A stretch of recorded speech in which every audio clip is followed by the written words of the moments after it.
Thunderbirds are go. Oh, Thunderbirds are go. Alrighty. Hi guys, welcome back to Benmore CrossFit at home. If you thought yesterday's workout was good, today's is awesome. So let's have a look at it. So it's a 20-minute AMRAP. It's 2 deadlift, 100 kgs for the girls. Sorry, 100 kgs for the guys. You what? 2 deadlift, 100 kg for the guys, 70 kg for the girls, followed by 2 handstand push-ups, followed by 2 weighted box step overs, and then a 200 meter row or run. And you are increasing your reps, 2 reps per round. Okay, so first time you do it, it's all 2s, you come back, then it's all 4s, then you come back, 6, 8s, 10s, so on and so forth. Of course, you don't increase the distance for your run or your row. Now let's think about limited equipment versions. We're not talking about scaling yet. Scaling's a different thing, but let's think about limited equipment. I don't have a barbell. I've got a fixed weight. What I do one-legged deadlifts. I don't have a 24-inch box. What I do chair step-ups. And actually, that's just something to note. This is a 24-inch, 20-inch box. You do a chair step up. Now the weighted box, your RX weight for the guys are 2 24 kg kettlebells, and for the girls it's 2 16 kg kettlebells. Ones, if you don't have those, well, you take whatever you've got and you hold on to it and you do exactly the same movement, but you don't use a box. Maybe you're going to use a chair, or you might have a garden bench, you might have some patio furniture that's been kicking around, doesn't get used. I don't know, it's just something to step up onto. Okay, it's a great workout. We'll talk about scaling options as we go through, and then we'll give you our view on the workout after we're finished. Okay, so let's start off with 5 minutes of cardio. Usual bike, run, row, whatever it is that you've got. Get your heart rate up, get your body temperature up, and then we're going to go. I'll just talk you through these. This part of the warm-up outside. I won't demo it because it's pretty much standard fare for what we've been doing over the last few weeks, but I will demo each of these because I want you to get the scaling options right. So first, I want you to do 3 rounds of 10 air squats, 5 strict press per side, and then 10 lunges. Okay. Make sure your strict press, your elbows coming out the front, and make sure in your lunge you step out as far as you can and your back leg doesn't quite touch the ground. Like, get it as low as you can without actually touching the ground. Okay. So 10 air squat, 5 strict press per side, 10 lunges 3 times round. Follow that with 20 good mornings. Remember, in your good mornings, take your little finger, put it in your belly button, take your thumb, put it in your sternum, and bend over. All keeping your back, keeping your legs straight. Bend all the way over, keeping your back straight and your legs straight until the point you feel where you're going to have to close this gap just down a little bit. So you start to close down, too much. Okay, so maybe your point's here, maybe your point's all the way here. The point might be even further down than that, that's fine. But go to the point at which you feel that's just about going to close. Okay, 20 good mornings. Bless you. Sorry, hay fever's bad out here. With sound effects. Okay, and then we've got fire hydrants, 30 per side. So on all fours, kick your knee out to the side, kick your leg back and bring it back round again. Alrighty, there's a pattern going on here. Sorry. I will talk through the wrist prep just now because it's not something we do a huge amount of. So go on inside, let's do that.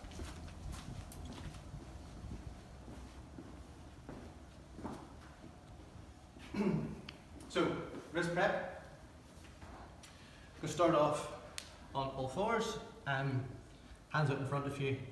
Take your shoulders and put your shoulders out a bit over the tops of your fingers. So lean forward.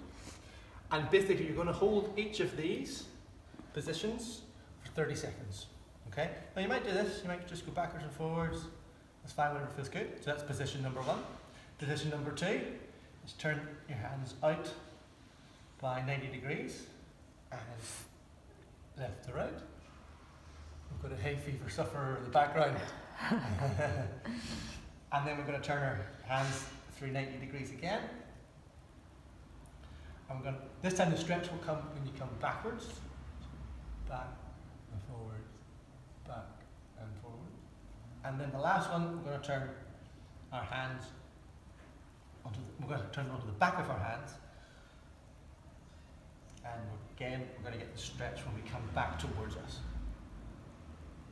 Okay, so 30 seconds or thereabouts in each position. Okay, and our pipe shoulder routines the last thing we're going to do to finish off our general warm-up. I'm going to start off. I've been thinking about a better way to describe where should you put your hands relative to the height of the pipe. So the top of my pelvis is right there. Okay, so the bony part at the very top, which is about approximately the top of that blue line there for me. So I put my hands at that point. Okay. I think Sarah puts her hands down. Yeah. All right. So take the pipe. Push it out in front of you. Nice, as flat at the back as you can make. Push your chest down. Push the pipe away from you. Keep his arms as straight as you can. And because my left hand is on top, I push it over to my right. And I hold that for a good 30 seconds.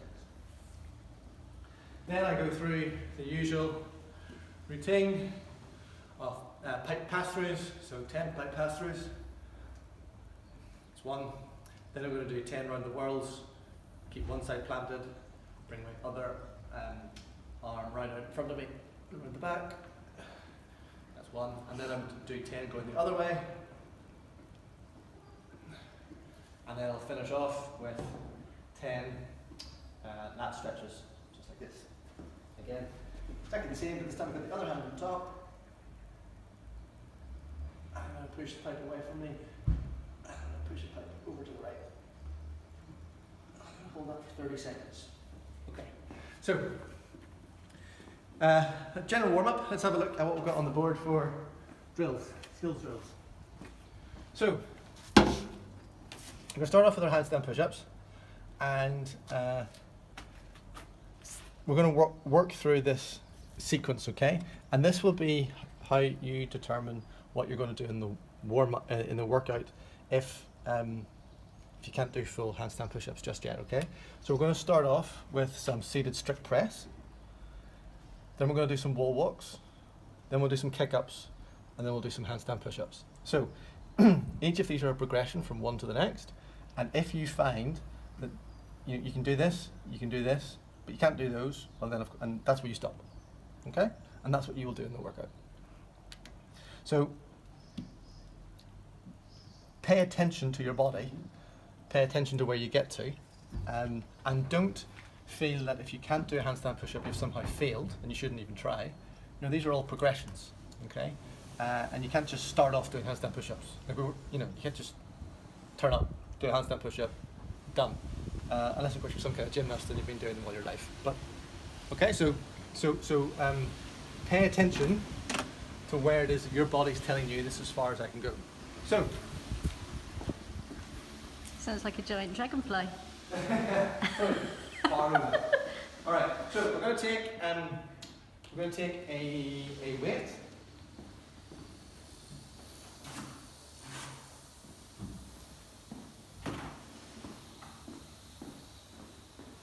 You're going to sit down up against the wall. Elbows out in front.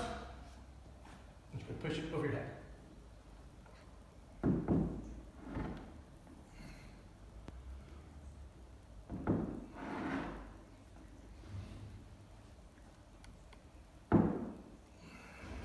Make sure you've got a nice flat back. I was actually sitting a little bit too far away from the wall that time. So a nice flat back, shoulders out in front of you, keep everything tight.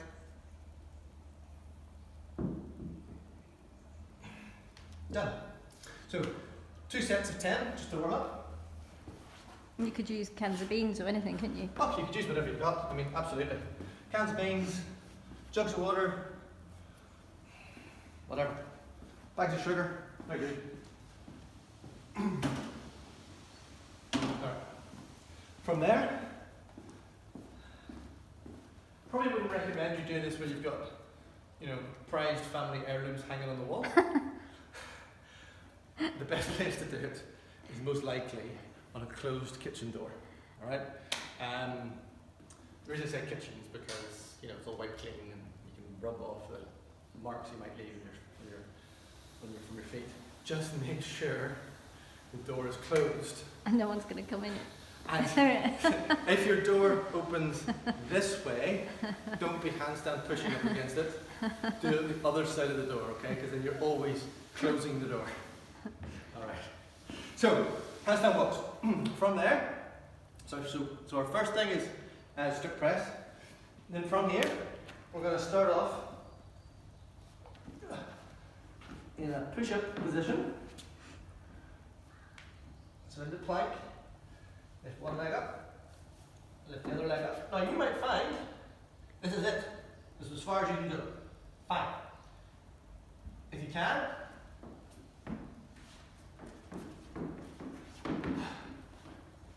walk all the way in. Put your head through. Squeeze your bum. Make sure your toes are pointing down. And then gently come all the way back down again. Alright, so if you can comfortably do 5 of those, move on to the next thing. If you can't do 5 of those, no problem. That's it, stay there. That's what you'll do in the workout. So where it says 2 handstand push-ups, you will do 2 handstand walks. And you will go in as far as you can. And if you can only go in this far, that's fine.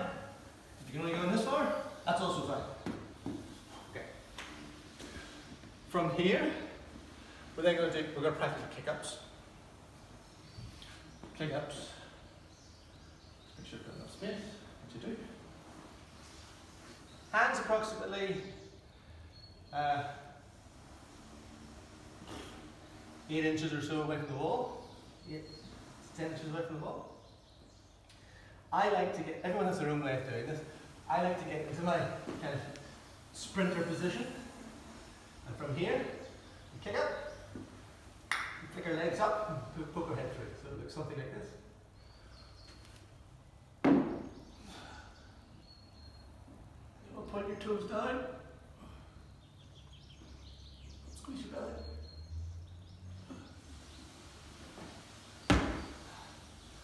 Okay. If you can kick up easily, try 5 kick-ups. If you can kick up easily, and we'll go on the handstand push-up. Now, given the volume of handstand push-ups, I scaled this by using a mat earlier, so no shame in scaling, guys.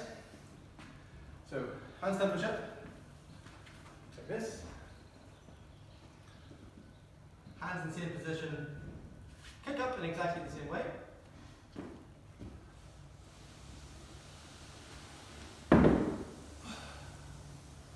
Lower yourself down. Bump against the wall. Knees down. Kick and push.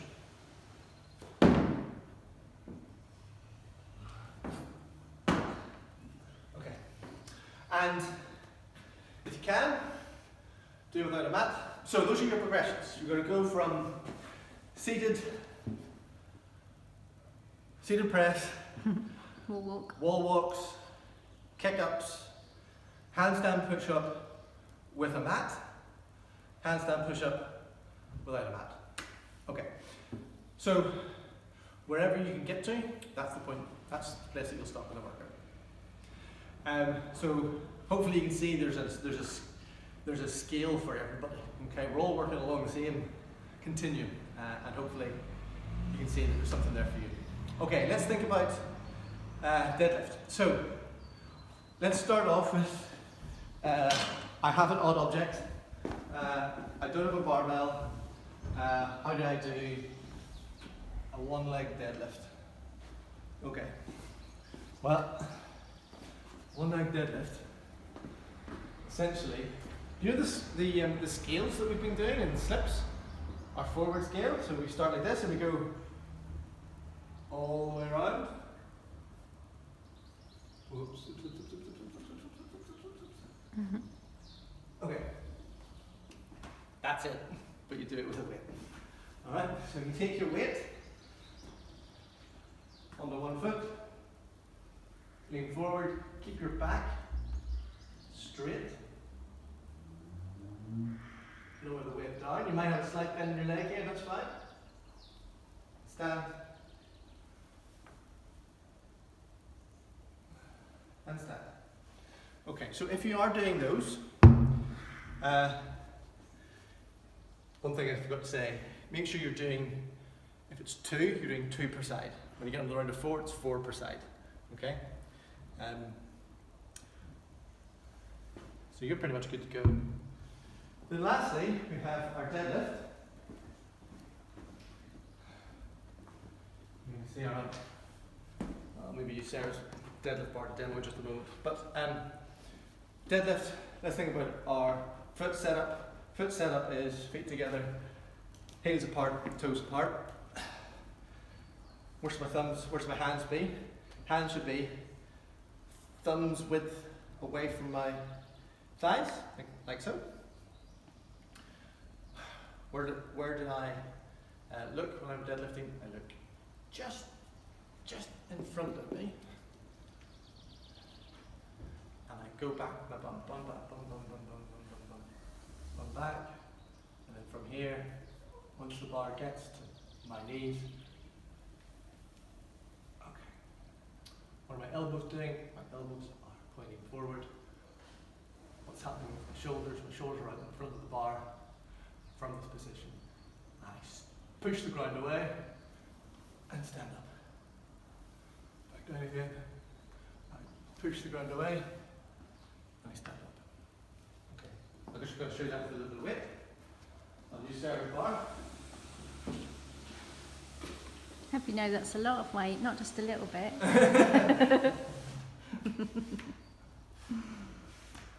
Alright, so set up.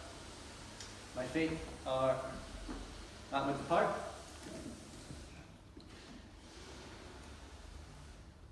Shoulders are just like the front of the bar. Chest is up. Hips aren't up like this. Hips aren't down as if I'm squatting. Elbows out front, chest is up, shoulders back. Push the ground away.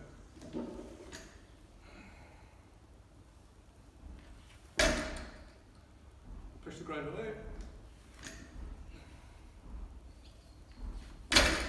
Now, you might notice I'm wearing my knee sleeves on my shins. Why is that?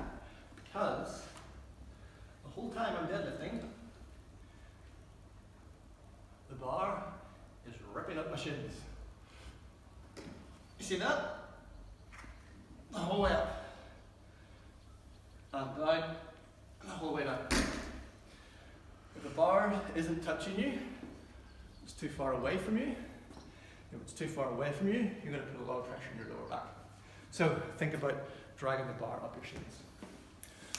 Alrighty, the last thing is the box step overs. I'm going to use Sarah's box and Sarah's weights. Because quite frankly, I'm exhausted after that workout. So the weighted step up and over is as straightforward as step out of the box, step out of the box, step over the box. I'd encourage you to make sure you're stepping up with alternate legs. And when you're stepping up, make sure your legs, make sure your knees are coming in.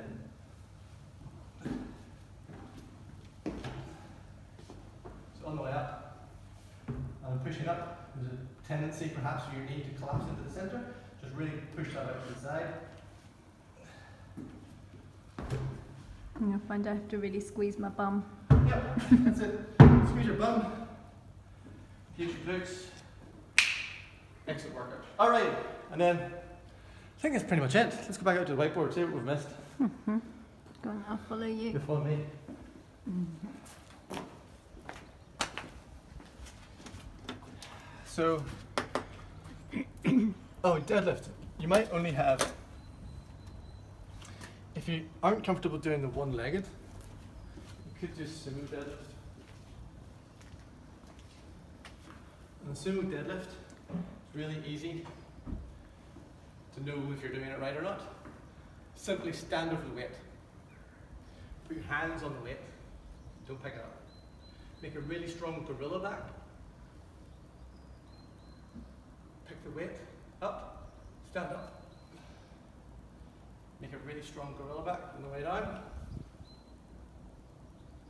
Stand. Okay.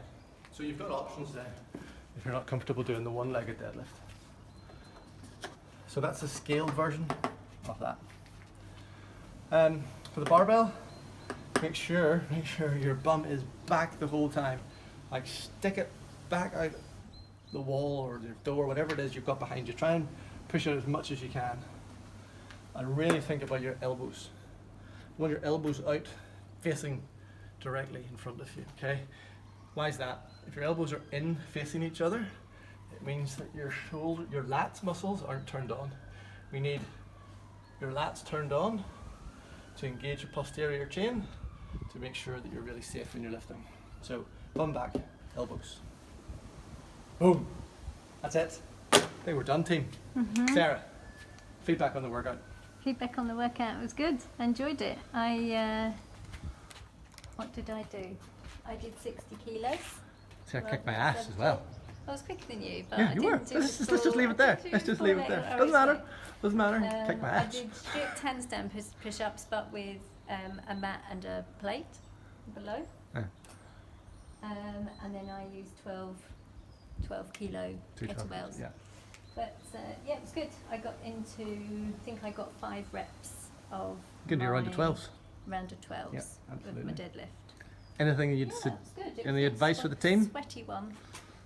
Get some chalk to keep your hands grippy, because there was a lot of sweat for me.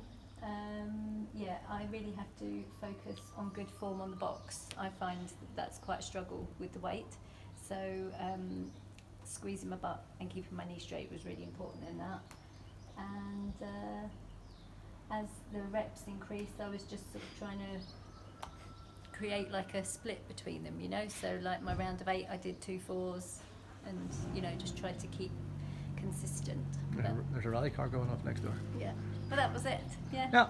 it's good. Alrighty. Yeah, I think that's it, team. Yeah, I think so. One thing actually Mhm. is we've got a receptionist now. Receptionist. I can't see the receptionist. We can't see our receptionist from here. Oh, there's a receptionist there.